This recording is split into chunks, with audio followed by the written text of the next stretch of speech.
All right, welcome back to the channel, and thank you so much for coming just in time for Christmas, because it's the holidays again, and once again, I have left everything until the last minute.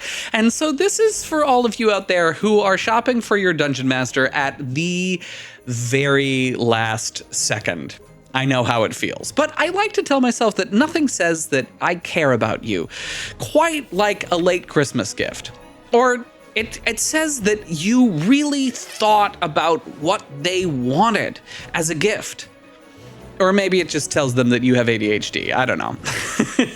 Okay, so shopping for Dungeon Masters is really, really hard because each Dungeon Master is a little bit different. We all have different things that we like about the game, different things that we don't like about the game, different other games and stories that we want to try out. So take all of these suggestions, the general suggestions and the specific ones, and adapt them to your table, just like your Dungeon Master does with all the advice that I give them. Take all of the gift advice that I give you here and adapt it to fit your particular person. But also, if you are a Dungeon Master, maybe take this video, watch it through for inspiration to figure out if there's something that you didn't know that you even wanted, and then send it to your people, your players, your other Dungeon Masters, your family, your friends, maybe with some adjustments that fit you in particular. Let's start at the beginning. If your person is like just getting into D&D, here's a simple list of what will make their entry into the game super easy. First off, they're going to need the core rule books for the new edition. You can either get them on D&D Beyond, which is like an online D&D platform, or you could get physical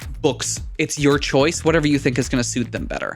You're going to need the Player's Handbook, the Dungeons & Masters Guide, and the Monster Manual, which actually isn't out yet, but you can pre-order it. Links down below. Then you're gonna need play mats or squares and an expo marker to like make maps to play on. A cool journal is a nice gift for a Dungeon Master to like take notes in and plan their games in. Also, a nice set of dice just feels nice to have, and then a pound of dice to give to new players that you're introducing to the game to play with is super useful. And if you want to be super cool, you can buy this little box of monster minis. It's the coolest little box of monster minis I've ever found. Gotta be honest, it's cheap, it has a variety, and you don't need many more than this, especially if you're just starting out. But let's get into the main course of the video, and let's start with really, really easy, and also something that you can probably get under their tree in time for the big day: gift cards from your local game store. Easy winner. I guarantee that your local game store has gift cards for the holidays. Go in there, maybe they'll have something that will inspire you for your specific game master, but there's no simpler gift than just giving your friend their own choice to make about what they want. Now, this is not really my thing because my LGS had a bad year in the public eye, and we don't really talk about them right now. So let's move on to the next piece, which are games that you want to play with them or that your DM has been talking about. Now, this is big, right? Games that you want to play are a way of communicating what you're interested in to your Dungeons Master, which is gonna make their job a lot easier, right? They have to read your mind the rest of the time. This takes a little bit of the weight off. In addition, buying stuff that they've been raving about or even curious about is a way of showing that you were listening. And some of you definitely have some making up to do on that front. Yeah, looking at you, Mr. Asks what's happening every time it's your turn. Now, my games that I wish I'd been bought, you'll see some patterns here, but let's get into them. First off is classic now. It is Mork Borg. It is dark thrash metal fantasy set in a terrifying apocalyptic past, dripping with style and danger. This game single-handedly kickstarted the old school renaissance in modern gaming. Maybe I'm being a little hyperbolic about that, but it really did work and changed a bunch of people's point of views about tabletop role-playing games. And I mean, look at the layout on this book and the art. It's just irresistible, and it's unlike still anything that is on the market. Now, features for Mork Borg are easy prep, easy character creation, and teaching the game. It also has a grim but nasty but incredibly evocative world and like this thriving third-party ecosystem. We'll get a little deeper into that later. It also has spin-offs that are sci-fi, that are cyberpunk, that are vampire, pirate, and more. This game is a must-have for most tables, and it's still a D20 system, so it's still recognizable somewhat to D&D while also being so different. Okay, that's Mork Borg, that's number one. Next up is Trophy Gold. Now, Trophy Gold is dark fantasy of a totally different style than Mork Borg. It also has one of the prettiest tabletop role-playing books I've ever gotten. It's got this like fabric binding right here and inlaid gold. Ooh, So in Trophy, you play a group of treasure hunters delving into a dark, forgotten place that does not want you there. This story-first collaborative game has changed my brain about tabletop role-playing games in so many different ways. Trophy Gold has an amazing character generation mechanic that creates story at the same time as character and ability. It also has remarkable campaign and travel systems to keep everything going and make your characters have an arc as you play, helping you tell a story in a way that Dungeons & Dragons never does. It also has a combat system that helps you feel both as awesome as your treasure hunter should feel and also as vulnerable as they should feel, as well as just like vibes. This game has vibes for days. Okay, so that is Trophy Gold. That's 2 bits of fantasy. Next up, I can't stop talking about this game. If you've been on this channel before, you've probably seen it. Wrong way. It is Mothership, and it's too shiny to be on camera. Mothership is a sci-fi horror game featuring body and corporate horror in kind of a cassette futurist aesthetic. It's kind of a world-agnostic system that works for playing stories like Alien or Event Horizon, or heck, like Elysium would work great in this. It is easily my game of the year. If your Dungeon Master has even mentioned wanting Mothership, buy it for them. Now, features of Mothership are a quick and very fun character creation, rip-fast system that you can teach in less than 5 minutes, and a DM's guide that will definitely make your Dungeon Master better at running games. And I'm not talking about just this game, but like all games it will make them better at. Check out my video on that right up here. It also wins the best value from a tabletop role-playing game product this year. The core product comes with, well, I mean, let me triple check that I'm right about this, because it's such a good deal that I really have trouble believing it.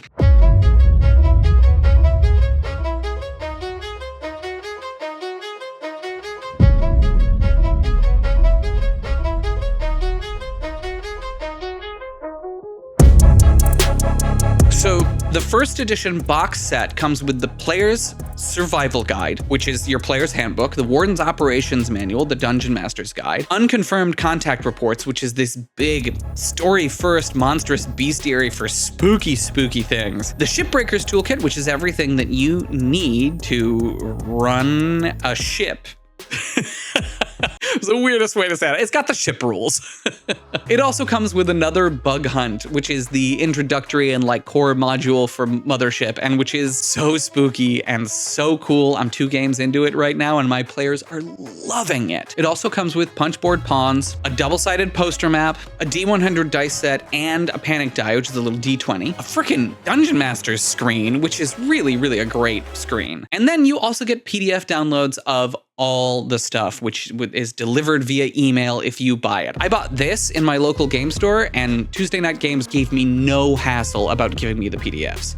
Super great customer service experience. Then we have the deluxe set. So the deluxe set comes with all of that, plus, let me see, 3 additional modules. A Pound of Flesh, which is like this setting/adventure book that is a long form background for a campaign, Gradient Descent, which is this epic beast of a dungeon, and then Dead Planet, which is an insert as you will, absolutely brutal, carnivorous adventure. Great, that is Mothership.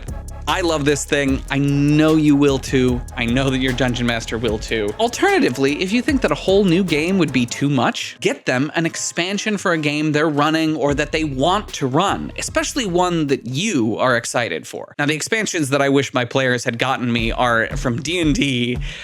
It's a Kickstarter that I bought. It is, oh, this is gonna, I might hurt my back doing this.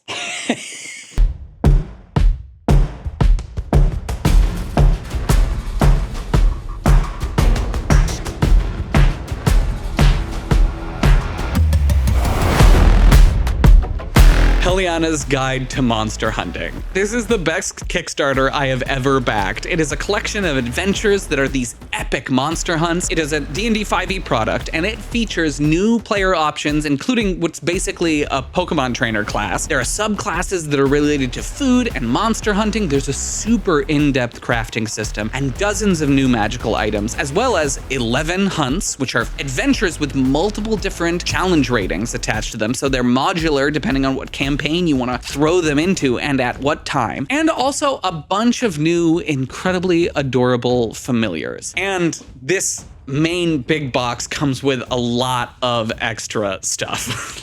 What does it have? Let's double check. This deluxe box, which you can still find one place, I have a link down below that still has it in stock, comes with the book in deluxe cover. It comes with a crafting catalog to hand to your players. It comes with clues that are hands out wanted posters, anatomy art. It comes with 165 magic item cards, which are gorgeous, as well as animated familiar cards, animated because they're shiny. They're so cool. It also comes with enamel pin packs, which absolutely blew my mind that I could just hand a familiar to my player and they could like have it to keep for themselves. It also comes with these gorgeous agate dice, which are so pretty I actually haven't used them yet, as well as a Dungeon Master screen. It's just so cool. This thing was an absolute beast to receive in the mail, and even getting the book, which is available alone at Hit Point Press right now, would be a hugely cool gift for a Dungeon Master looking for more 5e content. Okay. Oh God, make sure that your Dungeon Master hasn't slipped a disc recently before you buy that for them. But next up is not an expansion, but like a whole standalone game from Mork Borg, because I haven't gotten into Mork Borg that much. I actually just got that book myself, and I actually didn't buy it for myself. I bought it for my partner, who's been curious about it, because she's a big metalhead. But I did buy for myself Vast Grimm, which is Mork Borg in space. I don't know too much about it yet. I met the author on the con floor and was like so hype about his layout, and he did a bunch of like sculpting to make a bunch of the art and took pictures of the sculpting, and it's like in the layout, and it was just unlike anything I'd ever seen in a tabletop role-playing game guide that I had to buy it at PAX this year. The kind of conceit is that there's parasites that are eating the known universe, and it's the last days of this apocalypse, and you're trying to escape and not bring the bugs with you. Spooky, epic, gross, nasty. Mork Borg. For trophy, I also have something that I just got at PAX. I got this awesome box set of cards that are like all the character creation tables, but they also have these little blurbs on each of the cards to get your story brain going. And I also got, let's open up my cool little thing, these cute little coins and also various different color dice that are useful for playing the game. Super freaking cool. I was really, really pleased with this find because some of these are really hard to find and they were just in stock. So get them while they're in. On to the stuff that I would have loved to have gotten that are Mothership expansions. I have the most to say about this. I have a whole freaking video coming out about this. I spent $200 on third-party Mothership books so that you don't have to. That's another video, but right now let's talk about some clear winners. Let's talk about Hull Breach, which is a big collection of official and third-party Mothership content. It's highly reviewed, it's well received. You can watch a big video from Questing Beast right up there. Must buy for Mothership heads. Next up, I just got this. I just read this today. Dying Hard on Hardlight Station. It's Die Hard in space with horrifying monsters. What is not to love? Can you think of a more Christmassy gift than this? This is peak Crimbus. All right. I'm so cringe. It has beautiful art. It has incredible design. It is well play tested. This thing is sharp. All right, next up. I know I said that Mothership was my favorite product of the year, but actually underneath Mothership and like the subdivide is Cloud Empress. This is Mothership. It uses the same system, but make it ecological science fantasy. This is Nausicaa and the Valley of the Wind, the tabletop role-playing game. This post-apocalyptic world is defined by the seasons and the emergence of and hibernation of these massive magical cicadas who consume human bones and destroy civilization every time that they emerge. But it's way, way more than that. I am in the process of writing a whole video on this beautiful, horrifying, and riveting game that's coming soon. I cannot stop thinking about this. I would get the core rulebook, and I would also buy The Land of Cicadas, which is a hex crawl of a setting. The rulebook I think always comes with an introductory adventure that is a perfect start for a Cloud Empress campaign and leads right into the hex crawl in Land of the Cicadas and the Zookeeper. Now, those are all physical books, but all of these have PDF copies, so you can get them and send them to your Dungeon Master in time for Christmas. But if you only play online and only through virtual tabletops like Roll20 or Foundry or Alchemy, there are marketplaces for much of this content on popular virtual tabletops. And if you're buying a new game in that way for your Dungeon Master, or if you're trying to get your DM to run a game for you and your other remote friends, consider trying out Alchemy. You can get the enhanced edition of many games for like 30 to 40 bucks, and these enhanced editions get you the whole bloody rulebook. They get you pre-built NPCs and other content, as well as these amazing animated scenes with flexible multi-track audio. It just makes you want to play the game. Particular highlights for these advanced editions includes the new Tal'Dorei Reborn book for D&D. Mork Borg has an amazing alchemy world. And then Tales from the Loop has a great one, and Vampire the Masquerade is classic alchemy and also works really, really well in that system. Similar to that kind of vibe, though, you could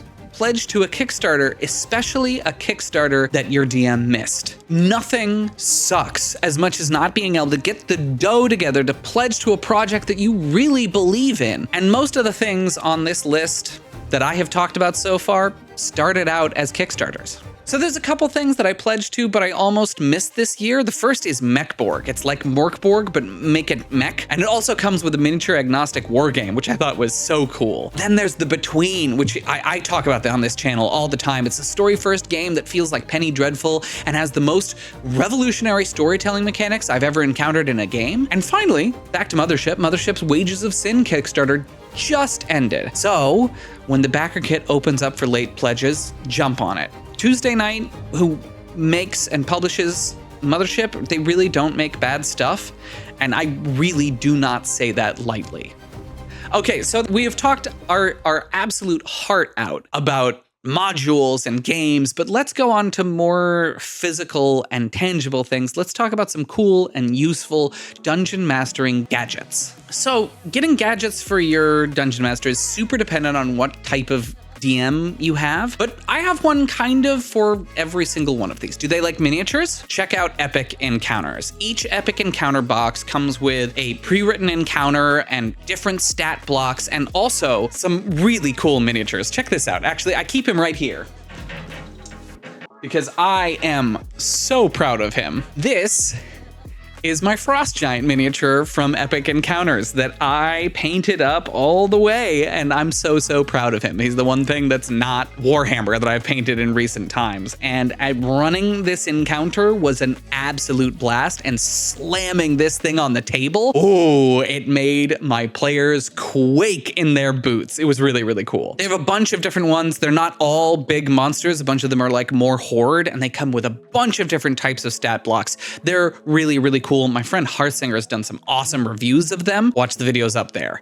Then, if they play entirely online, I have to say that desk accessories are super awesome. And also just like little ways to make playing at your table feel a little bit more special. For myself, the things that really make playing a game at my table feel extra good is a nice wrist rest, a Delta Hub wrist guide for my mouse, which literally keeps me from getting carpal tunnel while I do all this work on my computer, and a really nice desk mat. And those are 3 fairly affordable things that you can find down below in the doodly-doo. Right now, I have this gorgeous Gen Con exclusive Naomi Van Doren playmat as my desk mat, but I used to have this really, really cheap, but really, really excellent leather desk mat that got destroyed in the move, and I'm really, really sad about. So I'm looking for a new one. Suggest me something down in the comments. Speaking of which, it's a good time for me to say, if you're enjoying this, please consider liking, please consider subscribing, and please consider commenting things that you got or you want, or just tell me what you got for Christmas if you're watching this after Christmas. Like, I'm so excited to hear what everyone's getting and excited about. All right, finally, if you have like a minimalist dungeon master and you play very in person and you think that you could get something that might just kind of up their playstyle or make tracking things easier, I have a couple of very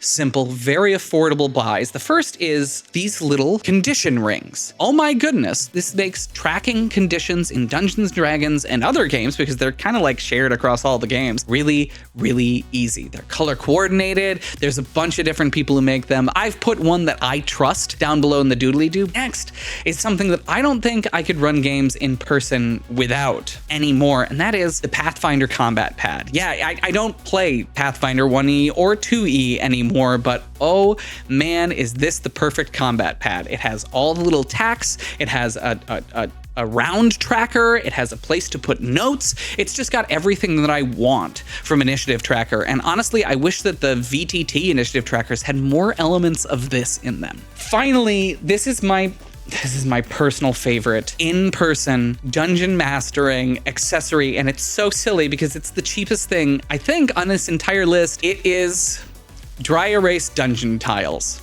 These are so cheap. They're so simple. They're so easy to transport. They have saved my life over and over and over again when I just have to improvise something, completely pull it out of my butt, and I can just slap these down, scribble with an expo marker, and boom, interesting encounter. They like fit together like a jigsaw puzzle, so you can make big sprawling ones. I love the 10-inch ones, but the 5-inch ones work great, especially for making like interesting dungeons across the table. Really, really, really great product that is, I think, super underrated. Okay. Finally, let's take a break from like all the, okay. So we've talked a bunch about very, very practical things for your dungeon master, but I don't know, fashion is important too. That's a terrible segue. I don't know how to make this segue. Here's the deal. I run games professionally, and I have ADHD, right? Which means that I am super sensitive to stuff that is touching my skin. So I needed a solution of something that was comfortable, that looked good, and also was kind of like D&D themed to wear while I was like on Zoom running these games. And the solution became very quickly Heroes and Villains lounge sets. They are so soft. They're so cool looking. And I have like 6 of these, and I wear them on rotation. They are the one piece of clothing that I put on at least once a day. And I mean, their t-shirts and other things are really cool. Actually, I'm wearing underneath this also very stylish Death Before Disco shirt, which you may recognize if you're an absolute weeb. Jump over the lazy dog! Turn! Is a Heroes and Villains shirt that I have on, which is like a little Star Wars X-Wing box, which I think is really, really cool. So these cozy clothes really actually have made a difference in my ability to run games. And if your Dungeon Master is not neurotypical, or they just like to be freaking cozy, this is worth a buy. Okay, next up, let's talk about the goblin in the room. I am no dice goblin, but I love having one set of dice that I just really, really like and that feels really good. And for me, there is no real replacement for Dispel dice. Dispel dice have really, really stolen my heart over the past 2 years. They have these sharp-edged resin dice of the finest quality. They have so many different styles to match any character or vibe, and just the branding on them. Wow, I mean, check out mine.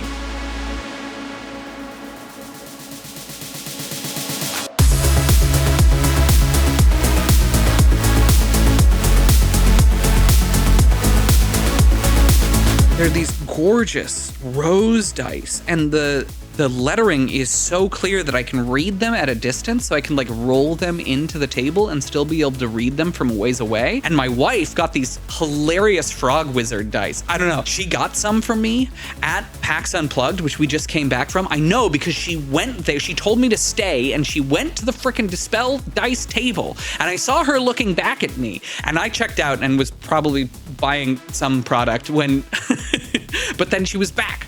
So I know she got some more, and I'm just so curious about what she got me. Follow me on Patreon, and I'll post what I got for Christmas on my Patreon as a Saturday something soon. Okay, cannot recommend Dispel dice highly enough, but Dispel is pretty premier, and if you're looking for something a little bit more casual, Fanroll actually sent me a bunch of dice a year and a half ago to show off on my TikTok channel when I was doing okay on TikTok. So sorry, Fanroll. Let's open these up now and see what they sent me. So this beast of a box survived the move remarkably, but it has this big hole in the back. I guess I'm supposed to go in the top. Let's go in the bottom. Let's see what is in here to start. Oh, right. These were their Pathfinder dice set that they put out. We've got Mutagen and Goblin and what? Oh, let's go. All right. We're going to do this thing first, and then we're going to dive into the dice.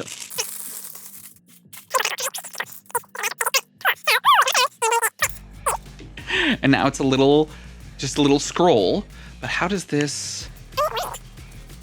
Whoa. All right. Okay. That's pretty heckin' cool. The big draw of this is over here. Because this little tube isn't for wands, this is for the dice, which let's get into the dice. All right, glad I took that moment. What? It's little goblins. It's got little goblins in them. Oh my God. Look at all those little suckers. Oh yeah, there's a goblin in each. Oh, that's so freaking cute. Ah! Resin, solid, just quality die. What? Did you see that? Ah! We got a Mega D20? Oh, I've never had one of these. I've always wanted one. Get out of the box. Oh my. Look at this sucker. Oh, the natural one is all goblin blood. Fire today. Let's go. Not so much. Oh, it's got so much heavy weight to it.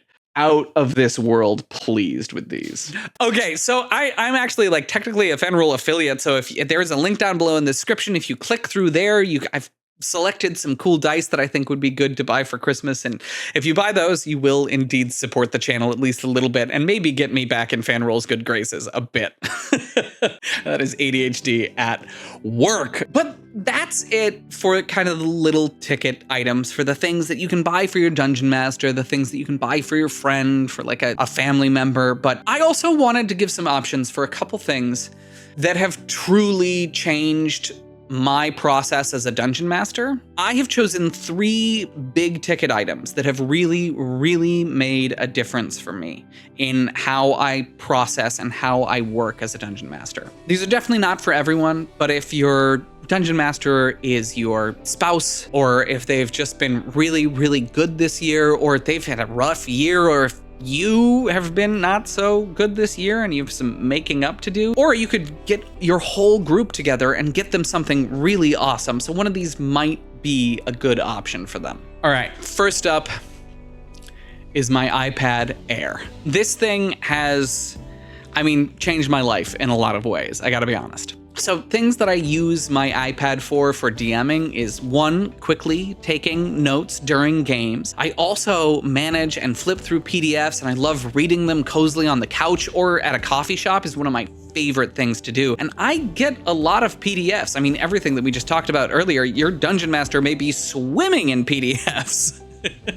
I will go to Humble Bundle and I'll buy big Humble Bundles and just end up with these huge swaths of PDFs, and then I would never read them sitting at my computer, but I would read them on the couch or at a coffee shop. I also love using GoodNotes to take really in-depth and beautiful notes, especially as a player, but also I can use GoodNotes and iPad's functions to be able to transfer my handwriting into digital text, and then I can drop that into other places. Like I use Google Docs for running most of my games, and if I'm able to go out and scribble something down or just use my brain in a different way to write down ideas, actually jogs my noggin in a new way and helps me think in different spaces than I might normally. I also have used shortcuts to set up these little hotkeys that bring me right to the place that I need to play or run a game. They open up all the correct apps and they set me on Do Not Disturb that's specifically set up for DMing, and it makes sitting down for a game just so easy. And finally,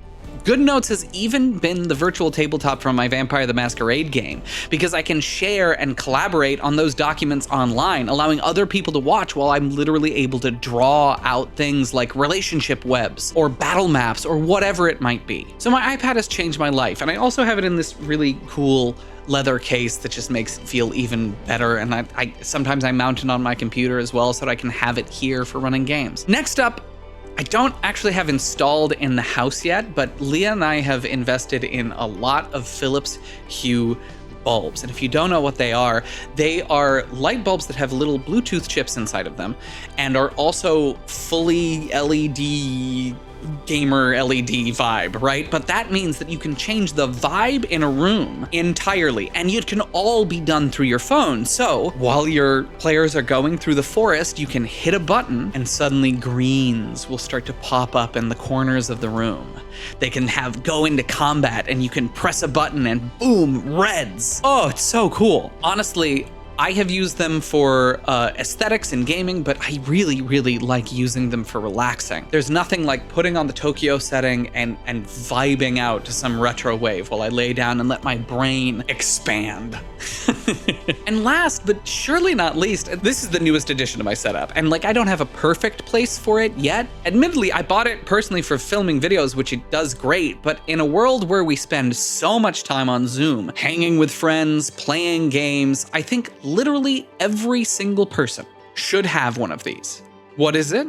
Well, actually, you're looking through it right now. See, it is that little thing right there.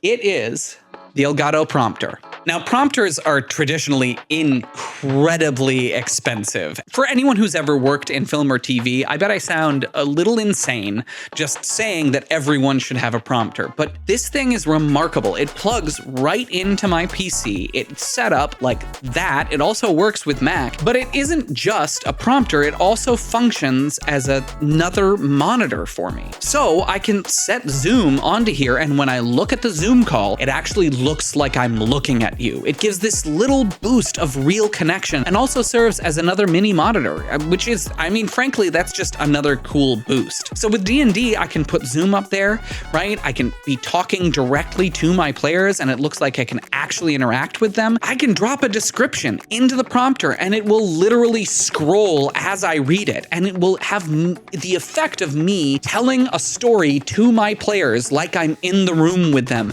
And that is invaluable. The hard thing is that it is still fairly expensive. It's not like $1,000 like a professional prompter is, right? But it is still fairly expensive. But it doesn't just have to work with the mirrorless camera, like the one that I have it on, the big fancy expensive camera with a lens and everything. It can also go on a normal webcam and comes with the attachments to set that up. You will need something to mount it on in that case, but Elgato also sells mounting solutions for desks, and they work really, really well. If you want to find out more about it, Harris Heller, who I have watched for years and years to get me all the advice for streaming, made a beautiful video about it right up there. He just raves about it, and it's what sold me on it, and so far, I'm really happy with this purchase. All right, you made it to the end. Thank you so much for watching the whole thing. I hope that you enjoyed all of those suggestions, especially the kind of crazy ones at the end, right? Like, I don't know, I thought I'd take a shot at it. Now, all of these, again, are available in links down below. The Amazon links are affiliate links, so I will get a little kickback for them. It would be really appreciated if you use them to give me that little bit of kickback so that I can finish affording my particular Christmas for my wife and my players. But thank you so much for watching. If you watched the end, please